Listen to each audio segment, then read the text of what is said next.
बहुत समय पहले की बात है। एक विशाल और रहस्यमयी जंगल था जिसका नाम था सपनों का जंगल। ये जंगल इतना बड़ा था कि उसमें कई अजीबोगरीब जगहें और खतरनाक रास्ते थे।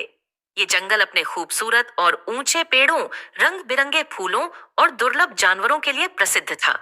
इस जंगल का सबसे बड़ा रहस्य था जादुई झील, जो जंगल के बीचों बीच स्थित थी। इस झील के बारे में कहा जाता था कि इसका पानी पीने से किसी की भी सबसे बड़ी इच्छा पूरी हो सकती है। लेकिन इस झील तक पहुंचने का रास्ता इतना कठिन था कि केवल वही इसे पार कर सकता था जो निडर और सच्चे दिल का हो। इस जंगल में एक छोटा सा खरगोश रहता था जिसका नाम था मोरू। मोरू बहुत ही ईमानदार, मेहनती और बुद्धिमान था। हालांकि मोरू के पास बहुत ज्यादा साधन नहीं थे और उसकी जिंदगी में कई मुश्किलें थीं। वह जंगल के अन्य जानवरों से दोस्ती करने के लिए हमेशा तैयार रहता था और अपनी छोटी सी जिंदगी में भी उसे अपनी कठिनाइयों के बावजूद संतोष था। लेकिन मोरू का सपना था कि वह जादुई झील तक पहुंचे और अपनी जिंदगी को बेहतर बनाए। मोरू ने सुना था कि जो भी सच्चे दिल से झील के पानी से प्रार्थना करता है, उसकी सभी इच्छाएं पूरी हो जाती हैं। कई जानवरों ने कोशिश की थी कि वे इस झील तक पहुंच सकें, लेकिन रास्ते की कठिनाइयों ने उन्हें रोक दिया। एक दिन मोरू ने ठान लिया कि वह इस सफर पर निकलेगा और झील तक पहुंचने का प्रयास करेगा। मोरू अकेला नहीं जाना चाहता था क्योंकि उसे रास्ते में बहुत सारे खतरे झेलने पड़ सकते थे। उसने अपने दो सबसे अच्छे दोस्तों काका तोता और झुन्नू बंदर को अपने साथ चलने के लिए कहा। काका तोता एक बुद्धिमान और समझदार तोता था जो कई पुरानी कहानियों और जंगल के हर कोने के बारे में जानता था। झुन्नू बंदर तेज और फुर्तीला था और कठिन रास्तों को पार करने में माहिर था। तीनों ने एक दूसरे से वादा किया कि वे मिलकर हर कठिनाई का सामना करेंगे और कभी एक दूसरे का साथ नहीं छोड़ेंगे। सूरज की पहली किरण के साथ वे तीनों अपने रोमांचक सफर पर निकल पड़े। उनका पहला दिन कठिनाई भरा था। जंगल के गहरे हिस्से में पहुंचते ही उन्हें कांटेदार झाड़ियों से गुजरना पड़ा। झाड़ियां इतनी घनी थीं कि उन्हें रास्ता बनाना मुश्किल हो रहा था। मोरू ने अपने छोटे छोटे पंजों से रास्ता साफ किया और उसके पीछे पीछे काका तोता और झुन्नू बंदर चलते रहे। आखिरकार जब उन्होंने कांटेदार झाड़ियों को पार कर लिया तो उन्हें एक अंधेरी गुफा दिखाई दी।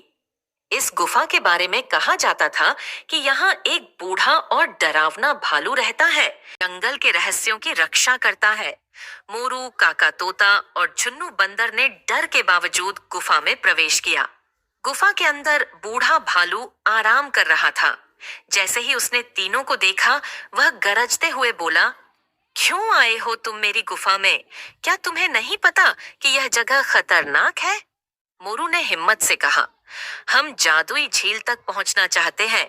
हमें बताया गया है कि झील का पानी हमारी परेशानियां दूर कर सकता है। भालू ने तीनों की सच्चाई, साहस और अपने लक्ष्य के प्रति दृढ़ता देखी। उसने थोड़ी देर सोचने के बाद कहा, झील तक पहुंचना आसान नहीं है। तुम्हें अपनी इच्छाओं को पूरा करने के लिए अपनी निडरता और सच्चाई का सबूत देना होगा। आगे के रास्ते में तुम्हारा धैर्य और सच्चाई ही तुम्हारी सबसे बड़ी ताकत होगी। भालू ने उनके साहस की तारीफ की और गुफा के दूसरी ओर का रास्ता दिखाया। गुफा पार करने के बाद वे आगे बढ़े। थोड़ी देर चलने के बाद उन्हें एक तेज बहाव वाली नदी दिखाई दी।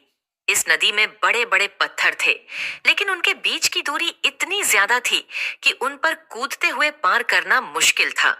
मोरू ने सबसे पहले कूदना शुरू किया। अपने छोटे छोटे पैरों से उसने हिम्मत करते हुए एक एक पत्थर पर छलांग लगाई। झुन्नू बंदर अपनी फुर्ती के लिए मशहूर था। उसने भी झट से नदी पार कर ली। लेकिन काका तोता ने देखा कि उसका एक पंख चोटिल हो गया था और वह ठीक से उड़ नहीं पा रहा था। मोरू ने अपनी समझदारी से एक योजना बनाई। उसने झुन्नू से कहा कि वह एक लता लेकर आए और काका तोता को उस पर बैठाकर नदी पार कराए। झुन्नू ने फुर्ती से एक मजबूत लता खोजी और काका तोता को सुरक्षित नदी पार करा दिया। नदी पार करने के बाद वे एक गहरे और डरावने जंगल में पहुंचे। ये जंगल बहुत घना था और चारों ओर केवल सन्नाटा था।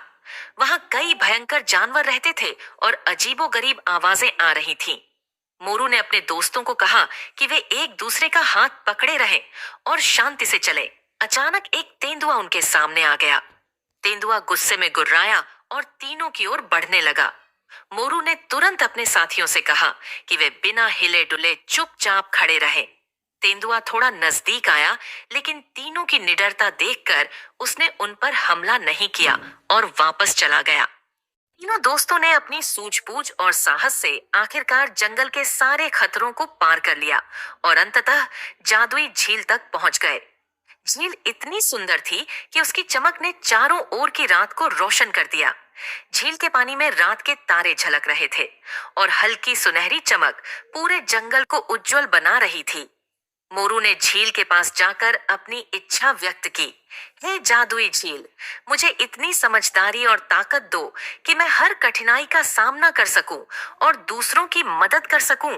ने भी झील से प्रार्थना की, मुझे इतना साहस दो कि मैं हमेशा अपने दोस्तों के साथ खड़ा रह सकूं और जंगल में सबकी मदद कर सकूं। काका तोता ने भी अपनी इच्छा जताई कि उसका पंख ठीक हो जाए ताकि वह फिर से उड़ सके। जादुई झील ने उनकी सच्चाई और निस्वार्थ भाव को देखकर उनकी इच्छाएं पूरी कर दी। मोरू का दिल साहस और समझदारी से भर गया।